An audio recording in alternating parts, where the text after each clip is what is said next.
Here's the thing, you're busy. You're a professional. Maybe you're a pharmacist, and you know you're capable of doing more, doing much more, and living a more organized, less stressful, purposeful, and freedom-driven life. Let's talk, let's share, and let's grow together as an industry, as healthcare providers, and as a better unified community. It may seem like some of these things don't easily fit together. After all, what do career coaching, marketing strategy, networking, and pharmacy have in common? Welcome to the RxBuzz. Your host is a pharmacist, a wife, a mother, an entrepreneur, and a proven motivational career coach, Ashlee Kleven Hayes. This is the RxBuzz podcast, a collaboration between RxAshlee and the Pharmacy Podcast Network. Hey, RxBuzz listeners, this is Ashlee chiming in from the RxAshlee show, and this is now our third episode. And I'm super, super excited to bring on one of my new friends to you guys and host him on our recordings, because honestly, when I've heard about you, Sean, from now maybe a couple of years, but we never really had the opportunity to connect formally. We were kind of connections on LinkedIn, connected over a few different variety of platforms. But when I launched this podcast, I was like, I want you, Sean. I want you to be on the show because I think you're doing real cool, innovative things. So Sean O'Neill from the most fantastic and innovative, cool new technology company, Bainbridge Health, is with us. So Sean, welcome to the RxBuzz. Well, Ashlee, I really appreciate the opportunity to meet you, as well as to kind of share some of our story today. So again, thank you very much for this the chance to speak to your audience. When I meet someone and when I see someone that I feel like fits my vibe of doing cool, innovative, modern things, especially in the profession, I'm like, I want to be friends with you. That's what I say. Like, how did you get to where you're going? And let's be friends and let's help each other out. And then simultaneously, let's help all the profession out. So that's why I wanted to bring you on our show. So let's get started. Tell me, and if people don't know you, why don't we give a little bit of background about who you are, what you're passionate about, and kind of what you're doing these days. Yeah, great. So as you kind of outlined, I'm the co-founder and the chief clinical officer of a startup healthcare company out of Philadelphia called Bainbridge Health. As far as my background, I am a pharmacist by training. So for about 15 years, I followed a very kind of typical pharmacist path. I did residency out of pharmacy school, then became a clinical pharmacist for two big pediatric hospitals on the East Coast. And then later in my career really became focused in the safety world and environment, and became the medication safety officer at a large pediatric organization in Philadelphia. And about 2 or 3 years ago, my world was kind of turned upside down. I was given a real opportunity to pursue the ability to spin out a company out of the Children's Hospital of Philadelphia, which is an organization I was working at. And so really how that evolved is our medication safety team was really responsible for a lot of the data that was being generated in the hospital as it relates to medications. And we, at a very high level, identified the challenge of using that information to drive safety and improvement and efficiency. And we were then given the opportunity at the time to develop a software internally within our organization. And then to make a long story short, they eventually spun us out into a separate entity, which is now Bainbridge Health. And what we do is we help hospitals use data and manage information in the medication space. And so we partner with organizations, both pediatric and adults across the country, and we try to identify ways that they can optimize the use of their technologies, such as infusion pumps, electronic health records, automated dispensing cabinets, all of those technologies you would see in the med space. And we ingest all their data and help them utilize it to drive quality improvement and workflow efficiency and reduce waste. And so that at a high level is kind of the nutshell of my kind of background.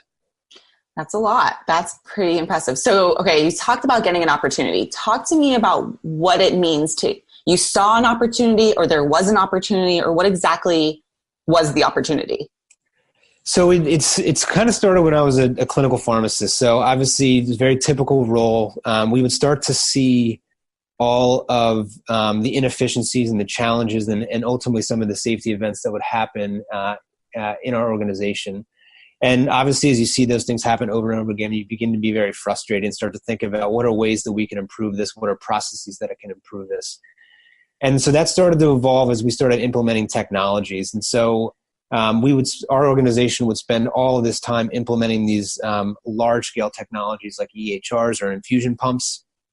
And we would implement them, and someone would simply ask us the question, how are we doing with this? How are we doing with your EHR implementation? How are we doing with your smart pump implementation?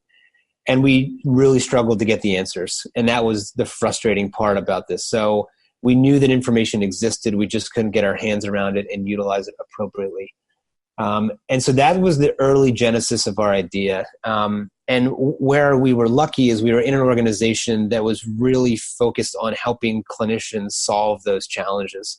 So our organization would have a contest every year of what is the problem you've identified, what is a solution you're thinking about, and are you interested in pursuing that? And that's literally how it started. So we filled out a form online that really outlined and answered those three questions, and that is really how the birth of kind of this idea of Bainbridge Health was initiated. So you saw an opportunity and you actually went for it.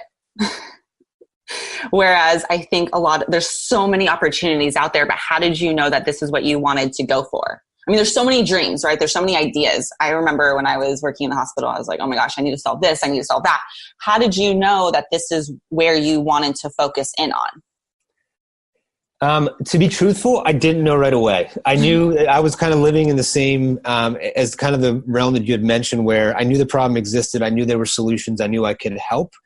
But I really had absolutely no idea of what it meant to start a business or what that would look like to actually build a program, build a product, and then externalize it and then run what is now a company and a startup entity. So how did that look? I mean, you submitted the idea, and then it clearly got selected. So what happened from there? Yeah, and it really took on kind of a startup approach from there, and a really kind of a lean approach where we knew the problem was the problem at our organization. We then traveled the country. We just wanted to talk to people. Did the problem exist at their organization? And was the potential solution we were offering potentially seen as valuable to that organization? So we took it really slow. And when I mean slow, we didn't build a program. We didn't build a product. We actually built a glorified PowerPoint and just showed organizations of what we thought the problem was and what our solution would look like. And it started to grow. My enthusiasm grew over those interactions. So we went to 20 different health systems, talked to 20 different safety leaders. And when we proved that the problem existed there and the solution may be valuable, that's where this really started to feel like this is a thing. This is something we could be really interested in. And for me, that was at least the first goalpost to pass, or the first hurdle to get by. So you went from opportunity to researching the opportunity to going out and looking at if other places are having the same problems or same issues to then a product. So tell me about the opportunity to then developing a product. What was that experience like? So that experience was fraught with kind of trying to understand what we were capable of and what we needed outside help to facilitate us. Yeah. So I think as in who's we? So it was myself, obviously, as with the experience of just a subject matter expert kind of in the space. And there was a team of innovation experts at the Children's Hospital of Philadelphia that were kind of leading and incubating this idea. Okay. But also very much foreign to kind of building a healthcare technology company. And simultaneously, you're working, right, as a normal pharmacist, and through all this time, I'm the medication safety officer at the Children's Hospital of Philadelphia. So really trying to balance performing my daytime job with kind of this exploration of this potential opportunity. Okay, all right, I like it. So it's your side hustle of the side hustle of the side hustle of the side project. Yeah, got it. Okay. So you were in the safety position, or in the med safety position, and then you went from opportunity to then developing a product. What was that like? I think that the most important first step there was identifying that we needed assistance, we needed partnerships, we needed people with other skills to help us. So we needed somebody with a business acumen that can identify what is the potential here. Is there a model here? Is there an opportunity? And then on the technology side, I understood how to use data, but I didn't understand how to work with data. So we needed to find partners that could help us do that. And if whatever success Bainbridge Health may have or has had to date, I think that was the decision point and the pivot moment of picking who are now my co-founders and partners to bring on that expertise to be able to flesh out those individual streams of what are very important parts of making a successful company.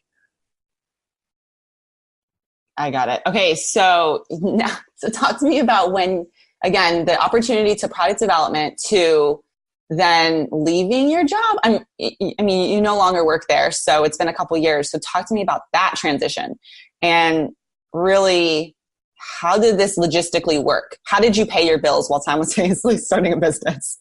So that was without a question the most challenging part of all this. Was I going to make the leap? So up to this point, I'd come up with a good idea. I'd come up with a solution. The thing I want to make clear is I actually really enjoyed my job. So I enjoyed the role I was in. I was the first med safety officer for our organization. I developed a team and a direction of where that was going, and I was very happy with that. And on a personal level, I got into healthcare for a lot of the reasons that a lot of people do is first the mission of helping people, but also the security of that environment. And I have a family, I have young children. I did not build my life for risk. And so that was actually a very big hurdle for me to get across mentally of really taking a leap from this well-established large organization into a complete unknown space that was had a lot more risk and a lot more lack of security than I was used to. Mm-hmm. And so that was challenging. And I give credit to the organization I worked with. They helped me walk through that and gave me opportunities to kind of test it. Uh-huh. But at the end of the day, it was up to myself and my family and my wife to determine, is this a path that we can actually take? Can we both mathematically take it from a financial perspective? And is this something that we can pursue? Sure. And so that was an incredibly kind of gut-wrenching and challenging part of this journey. So when you left, did you guys have investors in that business, or how did that look from a startup perspective? So you had the idea, you were developing product, you were getting people to get on board, you knew that other facilities had this issue. So logistically, when you left your position, how did you start something from the ground up? Even though you had support via your last position, I mean, logistically, what did that look like? Yeah, so we had to pay ourselves. We had to figure out a way that we could operate this business and obviously sustain our personal lives and outside lives. And so we were fortunate we eventually had to go out and raise money. So like most startups and like many people may have seen on Shark Tank and those other shows like that, we ventured into the world of venture capitalists and other types of investors to try to raise money. So backing up, what is the definition of like, what does even venture capitalists mean for someone who maybe has an idea but doesn't have the support financially? And maybe, I don't know, I don't even know what that looks like. How do you go out and get support like that? So I think it's a great question at that point in my life. Because as a pharmacist, like, we don't learn this kind of stuff. Yeah. And at that point, I only learned it through this process. So I had no idea what it was, what it meant. Yeah. But what obviously, to kind of break it down simplistically, is in most cases, especially if you're building and selling into health, building a product and selling to healthcare, there's going to be a while before you're making money on your own. So there's the need to get capital or investment or money. Mm-hmm. And there's a number of different ways and opportunities to do that. So you can find kind of institutional investors. In our case, we were lucky that the Children's Hospital of Philadelphia believed in our idea and was helping us and investing in us. But there's other realms to go, such as and where venture capitalists would come into play. And so what these are a group of business leaders and people that have access to money and capital. And if they agree with kind of the idea and the value that you're providing in your future, they'll invest money. And in return, they gain equity and partnership in the organization, in our company. But they also provide kind of expertise in the business and management side as well.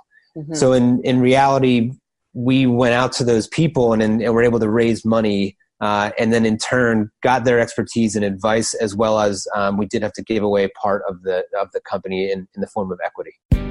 Hey, Pharmacy Podcast Nation, here's a quick message from our sponsors supporting the PPN, QD.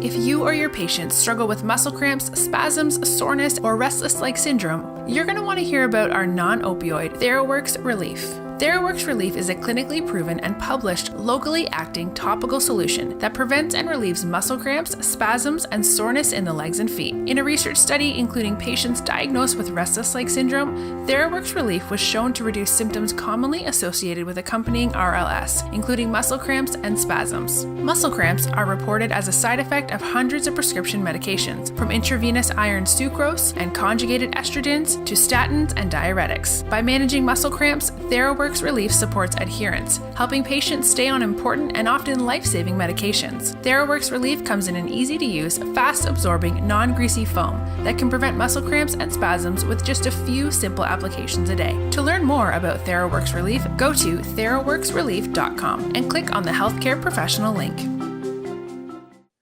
How long did this take? Like, what was the process like? You went from being a clinical pharmacist to med safety officer to having an idea to getting investors. Like, what did that take? Months or years or? In total, I think because of exactly what we've outlined, I was trying to do a full-time job as well as doing this on the side. It probably took 2 to 3 years from the initiation of the idea, the incubation period kind of within the Children's Hospital, and then spinning out and raising capital through multiple arenas, including venture capital. That was probably 2.5, 3 years.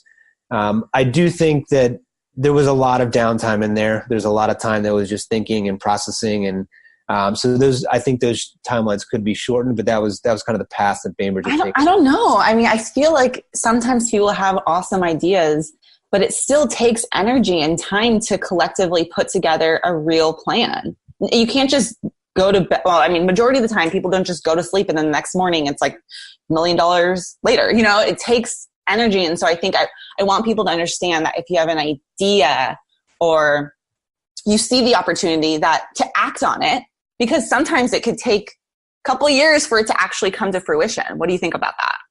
Yeah, I agree. I think a big part of that and a big thing that was hugely valuable for us is coming with the idea and then vetting the idea out and doing discovery. So understanding and thinking it through both yourself and kind of the team you've created, but also going out there and finding out what other people think and what is the real process. And that does take time. Yeah. And I agree. I don't think this can be done overnight.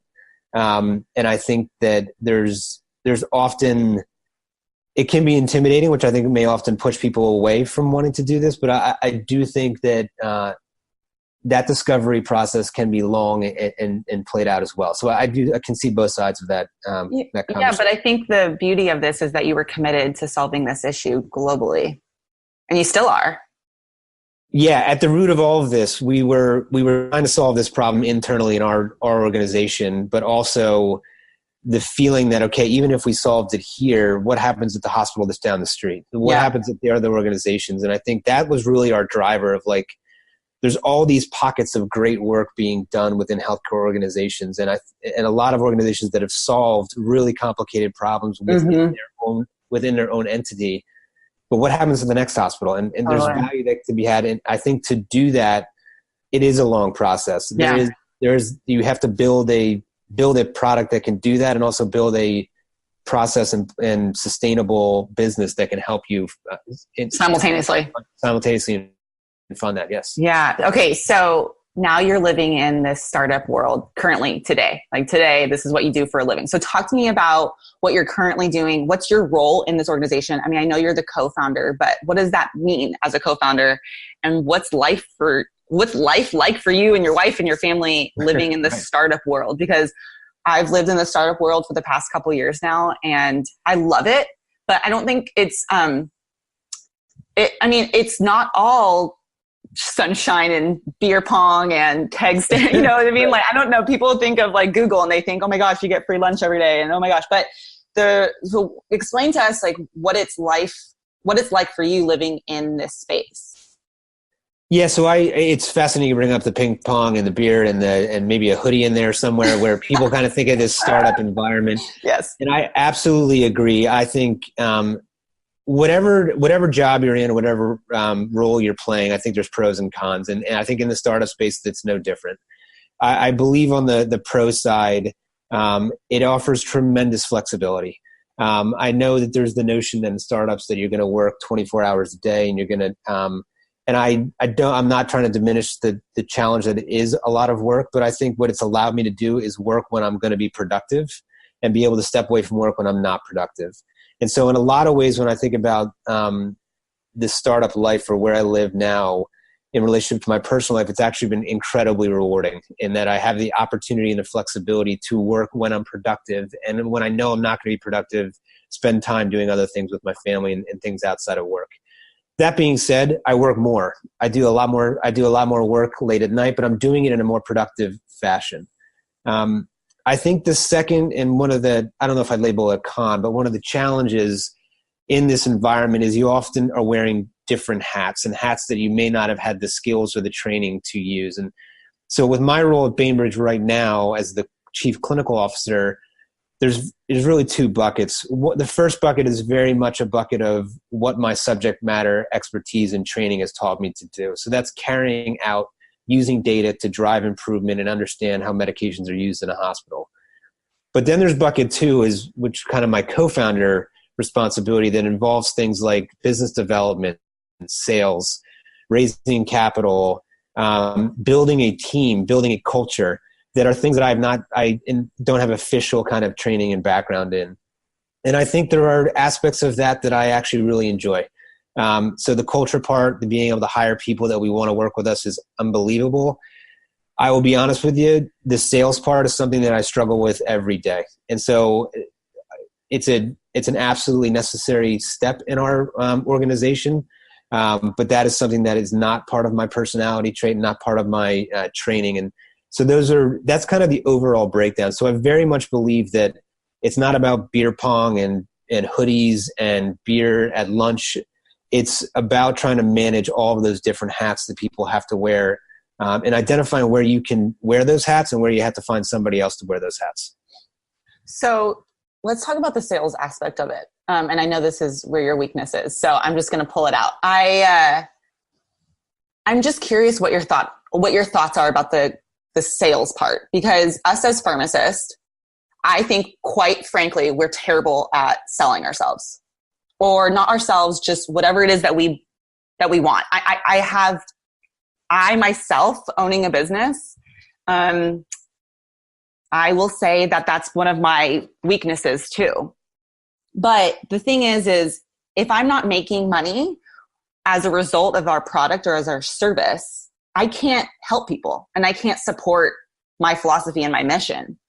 So, and same with you at Bainbridge. If you don't sell your product, you can't operate as a business.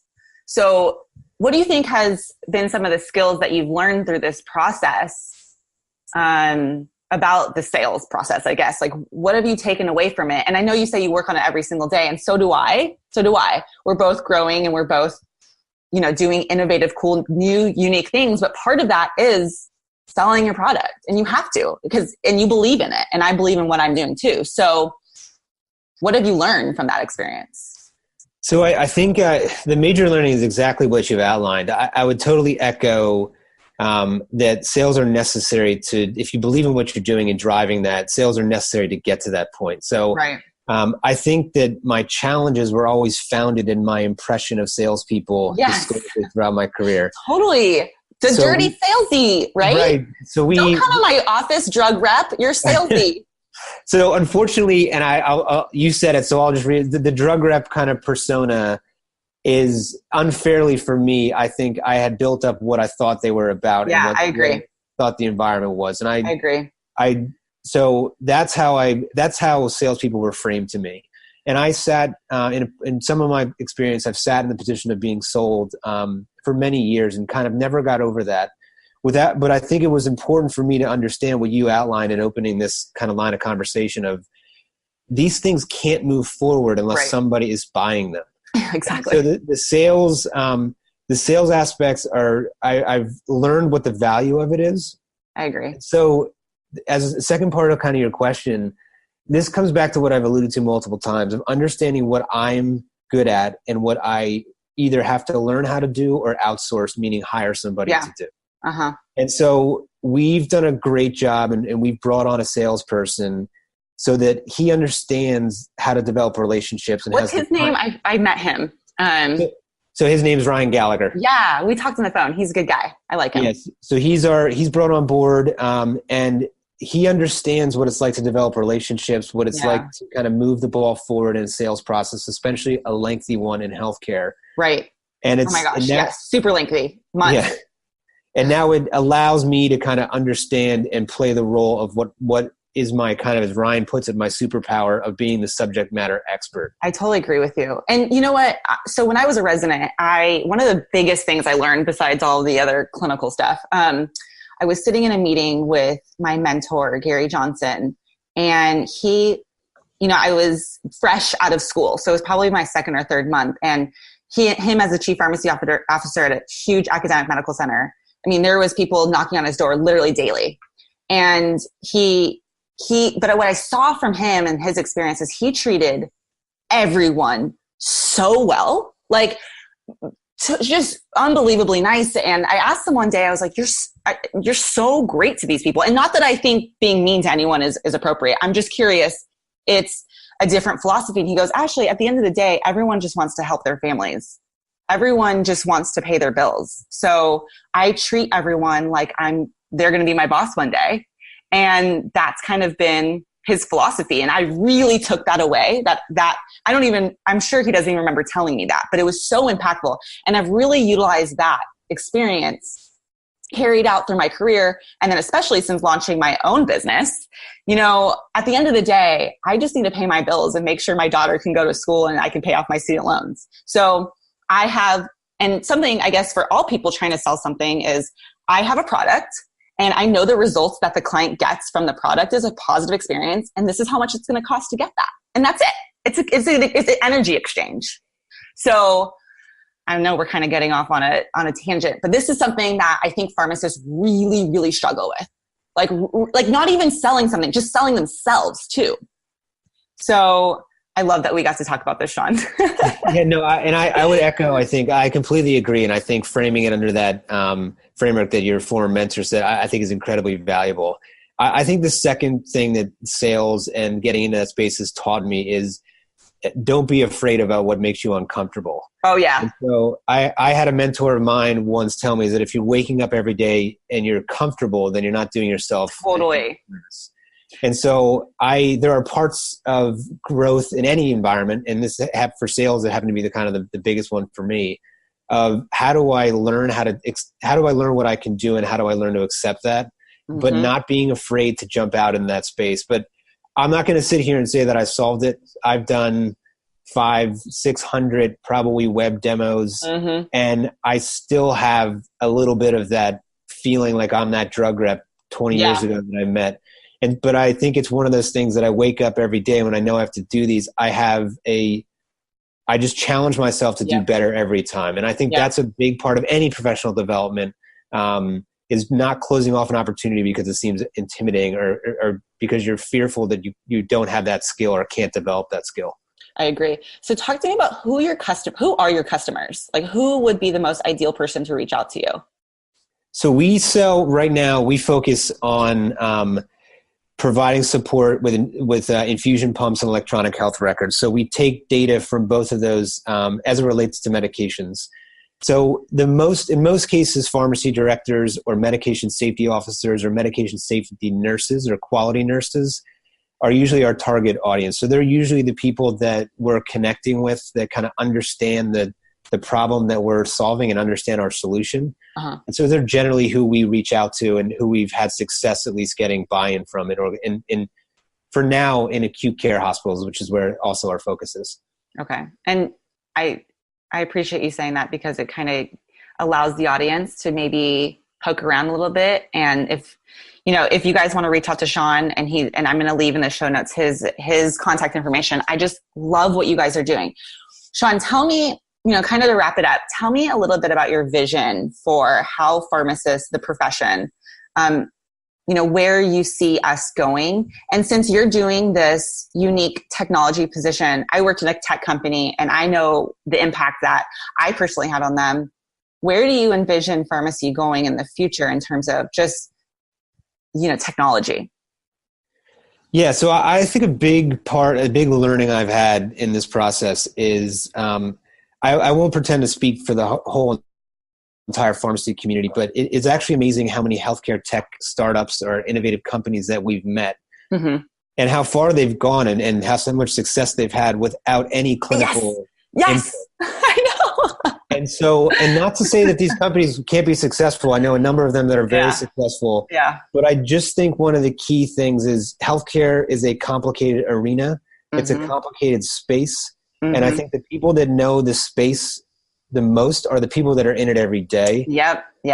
And I often say to my colleagues here at Bainbridge that I can't imagine doing this without the content knowledge of the experience that I had for the last 15 years. Yeah. And so I really feel like whether it's pharmacists or nurses or physicians, I really feel like there's a huge role for clinicians to get involved earlier in these innovations and earlier into these companies. And yes, I agree.